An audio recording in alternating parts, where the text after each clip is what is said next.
Hey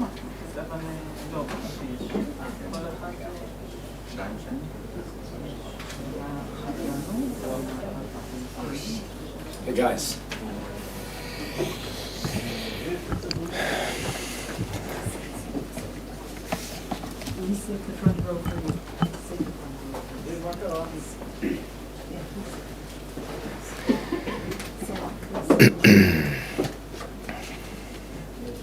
Good morning. I'm pleased to be back in Israel. This is my second visit since the horrific attacks by Hamas on October 7th. I joined President Biden on his visit on October 18th, and our message then is the same as my message today, which is that the United States stands with Israel. As President Biden has said many times, Israel has a right, indeed a duty, to defend itself against Hamas, a terrorist group that committed the worst massacre of the Jewish people since the Holocaust, that used rape and sexual violence to terrorize Israeli women, that continues to hold hostages, women, the elderly, the sick, the wounded, and hide in tunnels they've purposely built under civilian infrastructure.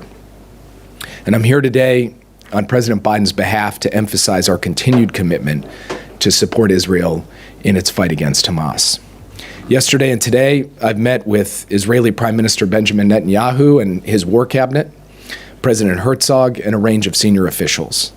We discussed the ongoing war and military operations, and we discussed our shared objective of ensuring that Hamas will never again pose a threat to the state of Israel, while minimizing harm to civilians, while ensuring the increased and sustained flow of humanitarian assistance into Gaza, and while working day in and day out, hour by hour, to secure the release of all of the remaining hostages so that they can return home to their loved ones.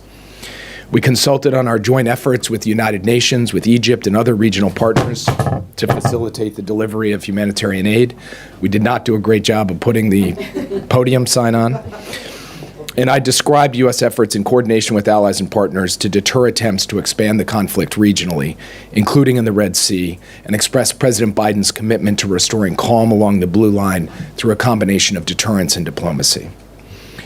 Later today, in fact, after I leave here, I will visit Ramallah to meet with President Abbas and discuss ongoing efforts to promote stability in the West Bank, including through efforts to confront terrorism, to support the Palestinian Authority security forces through the U.S. Security Coordinator for Israel and the Palestinian Authority, through ongoing efforts to revamp and revitalize the Palestinian Authority, and through initiatives to hold extremist settlers accountable for violence against Palestinians.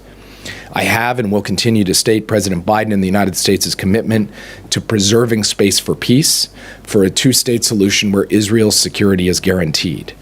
The Israeli people need and deserve to live in peace and security with their neighbors in a region that is integrated, dynamic, and stable. That is what we are working toward.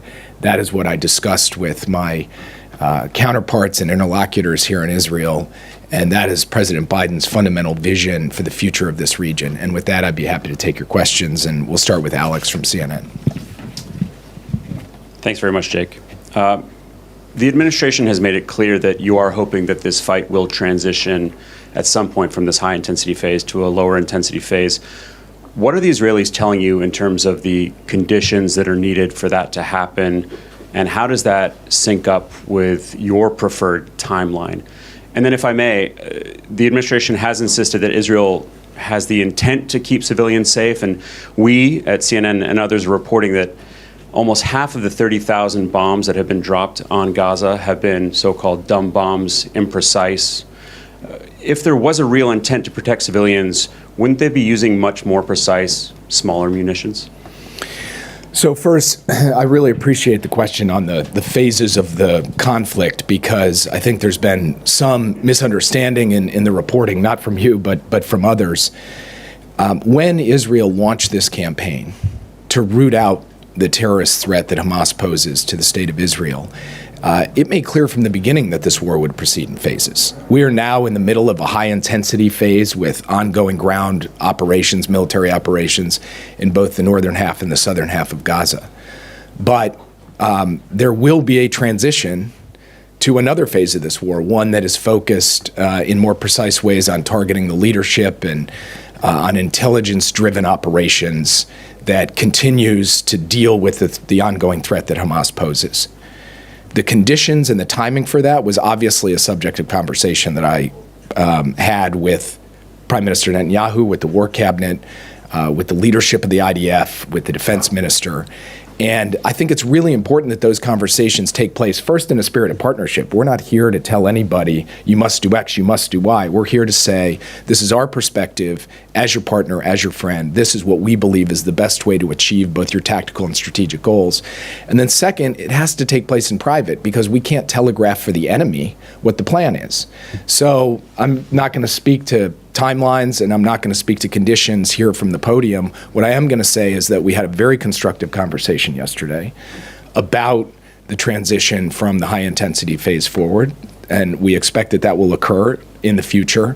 When exactly that happens and under exactly what conditions will be a continuing intensive discussion between the United States and Israel, and I will make sure that that conversation, at least as far as I can do it, is going to take place behind closed doors.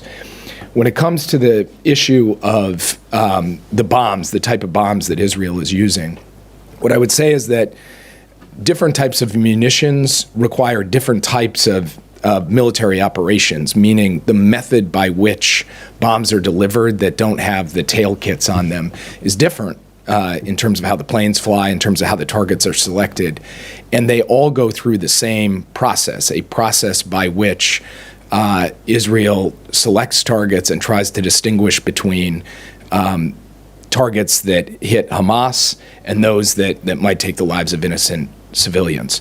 At the end of the day, what we have consistently said is that Israel has the intent to make sure that it is drawing those distinctions clearly and in a sustainable way, and we want to see the results match up to that. That's a conversation that I had in full with them today and yesterday as well, and we'll continue to do that, including on the type of munitions they use and when they use a certain type of munitions, how those are delivered to ensure that from the United States' perspective, they are fulfilling their obligations, their responsibilities as a state to international humanitarian law.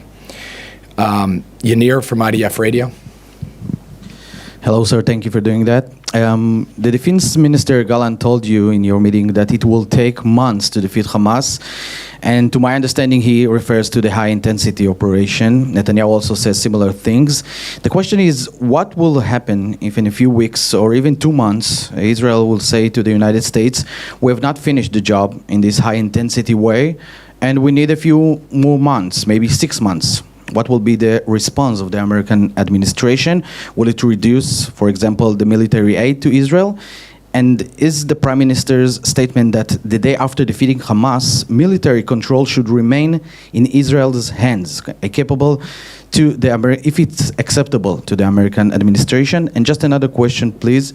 You met with the head of the Mossad yesterday, and also yesterday the American official said that there are new ideas regarding to the release of the hostages. Are you more optimistic about the possibility that we will see soon a new plan to release more hostages? Thank you. I will do my best to answer those multiple questions. You may have to remind me of one or two of them. First, as I said in a TV interview last night, what I heard Minister Gallant to say was that the fight against Hamas is going to take months. And of course, we agree with that. This fight against Hamas, a deeply entrenched terrorist group in Gaza, is going to take time, and it's going to happen in phases. And we've said that from the beginning.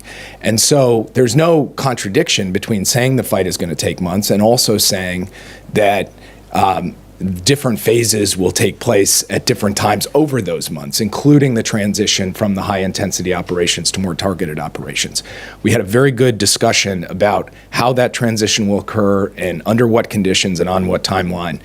And we will continue that conversation. Secretary Austin will be here soon to continue it in detail. And again, I'm not going to get into the specifics of that for the reason that laying out Israel's war plan for the public is only going to help Hamas, and I don't intend to do that. But I did not hear Minister Gallant or Prime Minister Netanyahu yesterday to say things that would lead me to feel I need to answer the hypothetical question of if then down the road.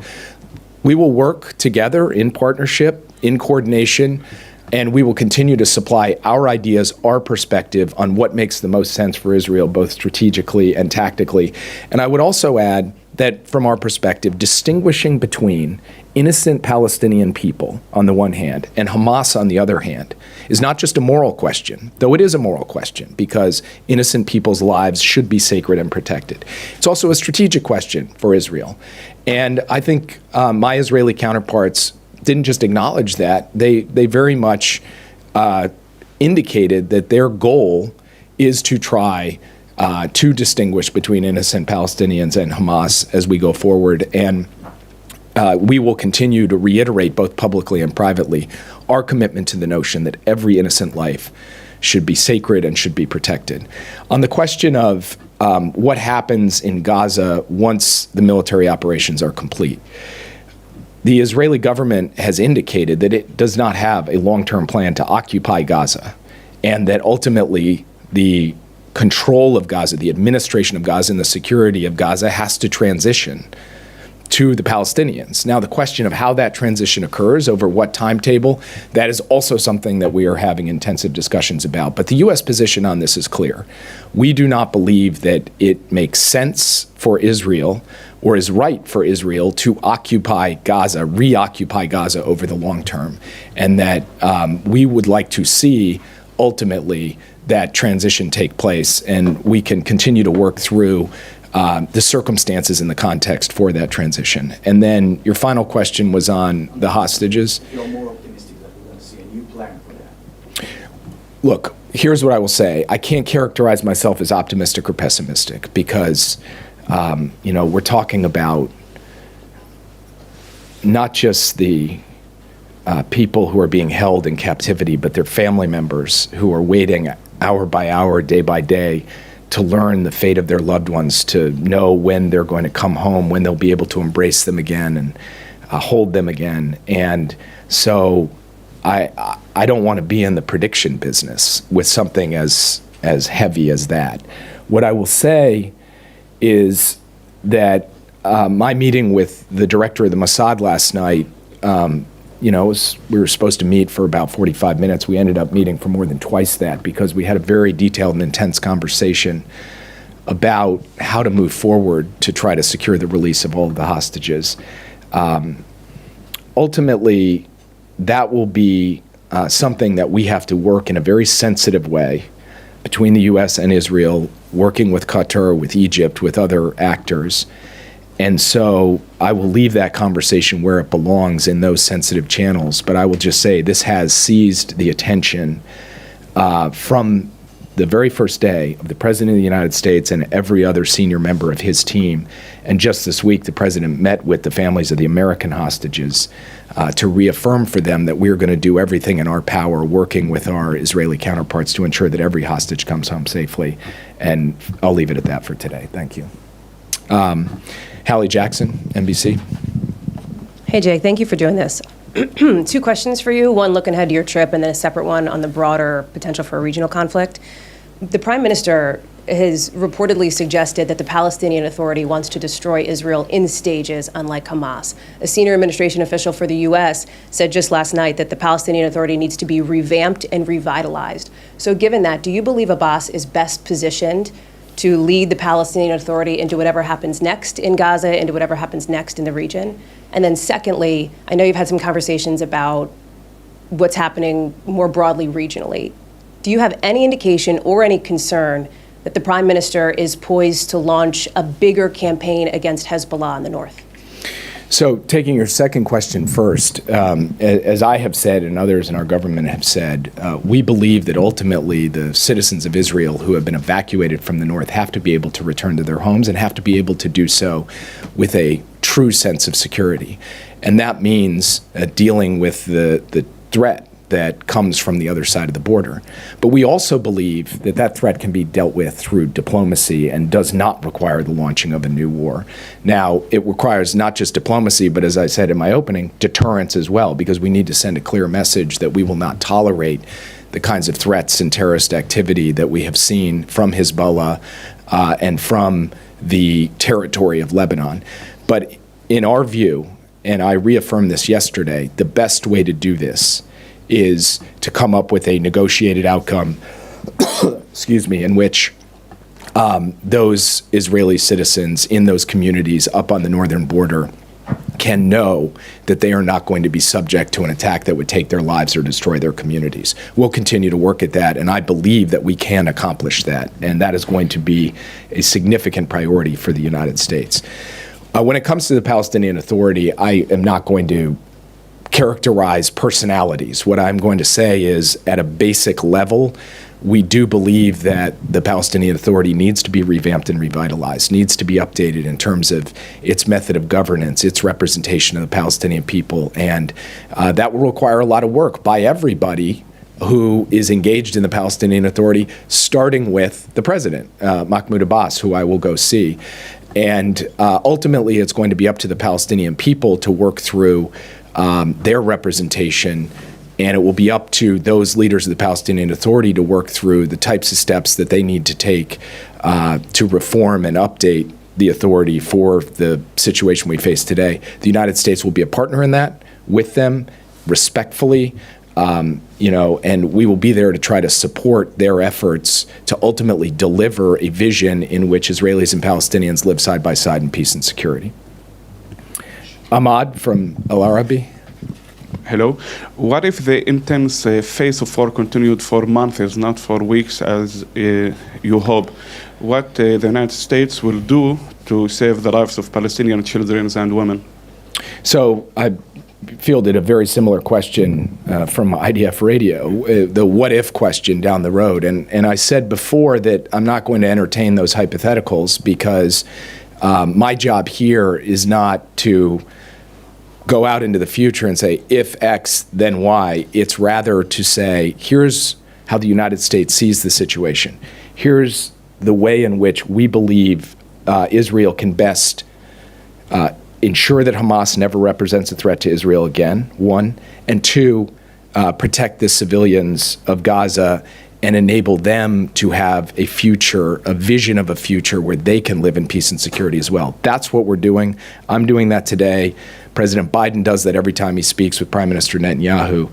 And we're not kind of engaging in a hypothetical conversation about what could come. We are laying out what we believe is the best course forward. We're doing that behind closed doors because we think that's the best way to achieve convergence around an approach that satisfies those objectives I just laid out. And, obviously we will see how things unfold and make decisions accordingly. And the president will look at the situation at every point along the way and judge how the United States should react and respond to that. And I'll leave it at that for now rather than try to answer a hypothetical question for the future. Britton from ABC. Hi, Mr. Sullivan, you mentioned Israel's right to self-defense. Does the right to self-defense justify the level of human suffering we're seeing in Gaza right now? Look, I think we have to take a step back and put in context what has happened since October 7th. On October 7th, you had a terrorist group, Hamas, come across the border from Gaza into Israel and massacre 1,200 people in a brutal and savage way. They then turned around and went back into Gaza and hid behind a civilian population, using civilians as human shields, using protected sites like hospitals and schools for military purposes, embedding themselves among the innocent Palestinian people and continuing to fire rockets at Israeli cities and continuing to go out on the airwaves and say, we're going to commit October 7th again and again and again. And go out and state, we're in a permanent state of war with Israel, and go out and state, we would like to see Israel's right to exist eliminated. So that is the reality that the IDF is contending with when it goes in. It doesn't have the opportunity to meet Hamas on a field of battle in a way in which civilians are off to one side and the terrorists are off to the other side. The terrorists chose to embed themselves among civilians. And that creates an incredible burden on the IDF, a burden that is unusual for a military in today's day and age. Now, that burden does not lessen the IDF's responsibility to act in a way that distinguishes between terrorist targets and innocent people, and to take every precaution to protect civilians, and minimize the loss of life. It also doesn't lessen the burden, by the way, to ensure that humanitarian assistance flows in sufficient quantities that the Palestinian people have access to the food, water, medicine, sanitation that they don't just need, that they deserve as a basic matter of dignity of human beings. And so those are messages that we have conveyed quite clearly to the Israeli people. But what I think has been lost a little bit in this whole debate is the responsibility that sits with Hamas, who not only is doing all the things I just described to put the Palestinian people in a terrible position, but is also holding more than 100 hostages still to this day, men, women, children, in tunnels, in circumstances that are dire and deteriorating. So our position from the very first day of this conflict has been that Israel has the right to go after Hamas in these difficult circumstances, and also has the responsibility to do so in a way that comports with our values, with international humanitarian law, and with the strategic necessity to see the fundamental difference between innocent Palestinian people and these evil terrorists of Hamas. And that is a position that we have stated publicly. It is a message we drive in very granular terms privately in the conduct of these operations, and we will continue to do so as we go forward. I'll take one last question from Roy. No, from Channel Why not? 12. Oh, Channel He's not here. Okay, no problem. Hi, Channel 12. thank you very much. Two questions. Once I would like to follow up about the hostage. Israel, the IDF has recovered 3 bodies only today of people who went hostage in Gaza. Do you think Israeli officials understand the necessity of or the urgency to bring everyone home as soon as possible? And you have mentioned, beside Qatar and Egypt, other players, other mediators. Germany is one of them, because it has been reported earlier today that German intelligence would like to be involved. And I would like to ask you also about the Houthis. There was another incident in the morning, one yesterday. Why we are not seeing any aggressive response by the US against the Houthis, against Iran, when you know it's on a daily basis and you have the firepower in the region? So first on the Houthis, as I said last night on, I think, your network, the Houthis represent a material threat to freedom of navigation, to commercial shipping, to lawful commerce, and they're doing so in a vital artery there at the Bab el-Mandeb and into the Red Sea. And the United States is working with the international community, with partners from the region and from all over the world to deal with this threat. We are building a coalition.